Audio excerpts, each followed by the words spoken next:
教授在深夜偷看黄片，却发现里面男主就是自己，但他十分坚信从未参与过任何拍摄。为此，他查找出该演员的名字，并用钢笔记录了下来。随后在网上搜寻他的详细资料，却发现体重和身高完全一致。为此还拿出自己半张照片进行对比，发现两人就像一个模子里复制出来一样，甚至还开始怀疑对方是否是失散多年的孪生兄弟。可这种巧合让亚当心神不宁，导致亚当疯了般的想一探究竟。于是第二天，他便来到一家眼镜店，准备前往安东尼的公司进行调查。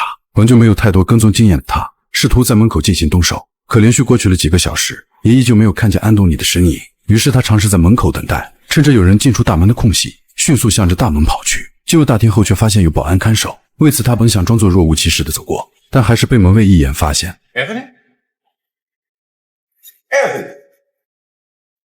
Hey, long time no see. I couldn't tell it was you with that beard. Is that for a movie? Yeah. You haven't been out here for ages.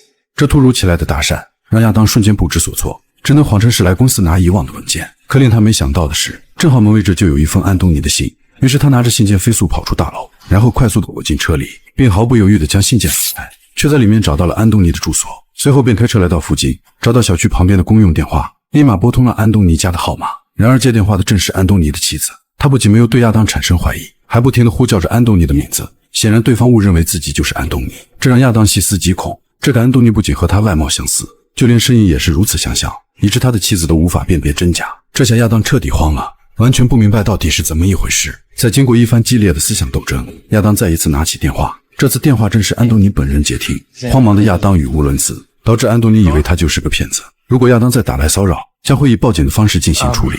正当亚当声称和他长得一模一样，甚至连两个人的声音，连安东尼的妻子都无法分辨时，对方却突然将电话挂断。为此他再一次拨通了安东尼的电话，并迅速将事情的由来说了一遍，还表示想和安东尼见上一面。然而在安东尼这边，妻子发现丈夫正躲在卫生间打电话，这也引起了妻子的怀疑。等安东尼挂断电话后走出卫生间，妻子便开始询问是谁。 Who was that? There's that same guy. What did he want? I don't know, he sounded crazy, like he sounded like a stalker or something. A stalker? Yeah, he said that he was a fan of mine, that he wanted to meet up or something. 这瞬间引发了妻子的大笑，一旁的安东尼也感到十分疑惑，随后便跑进房间书写着什么。等他再一次出来，妻子的语气瞬间变了味道，不断询问打电话的人到底是谁。显然安东尼的诡异行为已经引起了妻子的第六感，甚至怀疑他满嘴都是一筐谎话。可安东尼再一次坚称是个男的，希望妻子不要再神经兮兮，于是便独自一人离开家，剩下怀孕的妻子傻傻地站着。妻子为了搞清安东尼的秘密，晚上趁着他熟睡后，找到白天安东尼抄写的纸条，并根据信息寻找到亚当工作的学校。很快就巧遇到了那个男人，那个和自己丈夫一模一样的男人。她简直不敢相信自己的眼睛。 Everything all right? How many months are you? 6. That's nice. 听到对方对自己彬彬有礼，还以非常温和的态度表示祝福，她脸上竟写满了疑惑。明明外貌和声音完全一致，却在性格上有着天壤之别。他们真的是两个人吗？还是丈夫在故意捉弄自己？直到亚当起身离开后，她才慌忙地拨通安东尼的电话。 What's up, honey? Hello? 回到家的妻子彻底慌了。直到安东尼回到家后，他也没从刚才的男人那里走出来。直到晚上，安东尼才询问妻子发生了什么。妻子如实向他表示，自己白天见到了那个男人。 Who are you talking about? The guy on the phone. I went to his work. Are you okay? He had the same voice. He looks exactly like you. What do you mean exactly like me? What's happening? 直到第二天早上，亚当竟接到了安东尼的电话，他打算和亚当见上一面。随后亚当开车来到约定地点，很快安东尼也如约而至。他们看着对面那张熟悉的脸，完全不知道该说什么。随后安东尼让亚当伸出双手，结果却不出所料，就连手上的纹理都是一模一样。安东尼也不禁怀疑，两人是不是多年失散的双胞胎，只不过是小时候走散。他赶忙撩起衣服展示胸口的疤痕，然而亚当看后却没有说出一句反驳的话。他觉得两人的见面就是个错误，为此把安东尼的信物归原主，然后急匆匆地离开。而回到家后的安东尼同样疑惑，甚至开始怀疑起自己的妻子，怀疑肚子里的那个是不是自己的孩子。于是第二天，他来到了亚当家的楼下，开始监视起亚当，同时还包括他的女友玛丽。看着两人亲密的举动，安东尼竟对亚当的女友有了想法，于是一直尾随跟着他，并和他坐上同一辆公交车。看着玛丽接近完美的身材，竟不由自主地对玛丽起了色心。随后安东尼便再次找到亚当，还提出要和他交换身份体验一天，之后就会永远离开他的生活。并且两人之间再也不会有任何交集。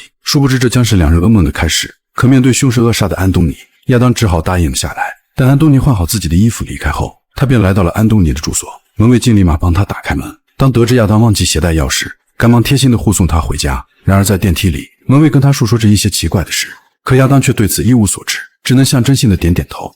I know I shouldn't talk about this, but I'd love to go back. I heard they changed the lock and sent out new keys. I don't think I'm on the list. I need to go back. 这让亚当只能敷衍地表示自己会尽可能地为他提供帮助。回到房间，亚当不知所措，他缓缓走进安东尼的房间，第一时间换掉身上的衣服，并将其好好的保存，然后整理杂乱的床面，就坐在沙发上看起了杂志。直到傍晚时分，妻子才终于回到了家。他疑惑地看着眼前的安东尼，以为他去了母亲的家，而亚当只能以临时有事为借口，随意搪塞了过去。然而在另一边，安东尼把女友玛丽约到了酒店，开始了两人的独处。但很快，玛丽发现安东尼手指上的痕迹，误以为亚当隐瞒了已经结婚的事实，愤怒地离他而去。可此时的亚当却在妻子的房前有些茫然，直到妻子催促他时，才带着一丝局促不安的心来到了安东尼的床边。此时妻子的眼中写满了疑惑，她已然知道现在的丈夫并不是安东尼，而是那个长得一模一样的男人。很快安东尼追上玛丽，他们依旧为此争执不休。玛丽怒斥他隐瞒了已婚的事实，而安东尼心中也怒火难忍。最后两人争吵愈发激烈，汽车竟在公路上左右摇摆。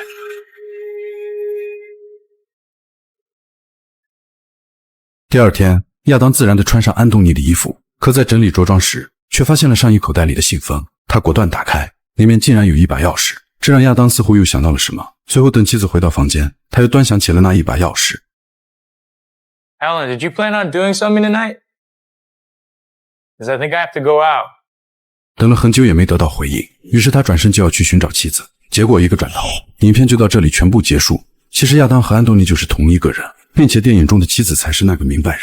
从他第一次接到亚当的电话，并且见到学校里的亚当时，他的眼睛里就泛着泪花，因为她发现丈夫安东尼已经人格分裂，竟然会把她当成陌生人。同时她打电话给丈夫的时候，正好是亚当消失在角落的时间。实际上安东尼以前就是个3级演员，那时候的他频繁光顾一些特殊的俱乐部，甚至有时还会带上小区的门卫一起，这也是门卫询问他的原因。然而却在6个月前，他遭到了经纪公司的解雇，又恰逢妻子怀孕，导致他不得不选择在大学任教。面对妻子的怀孕和俱乐部的歇业，还有他多年以来习惯的生活方式，促使他对妻子怀有深深的愧疚，但又不能抵抗现实中的诱惑，因此幻想出一个与自己截然不同的亚当，并且结识了一位新女友玛丽。为了改变自己的现状，他想以亚当的身份与妻子共同生活。可令他没想到的是，一把钥匙唤醒了他所有的记忆，并将终点拉回了原点，而妻子最后变成一只巨大的蜘蛛，则直接点明婚姻是吞噬他的牢笼。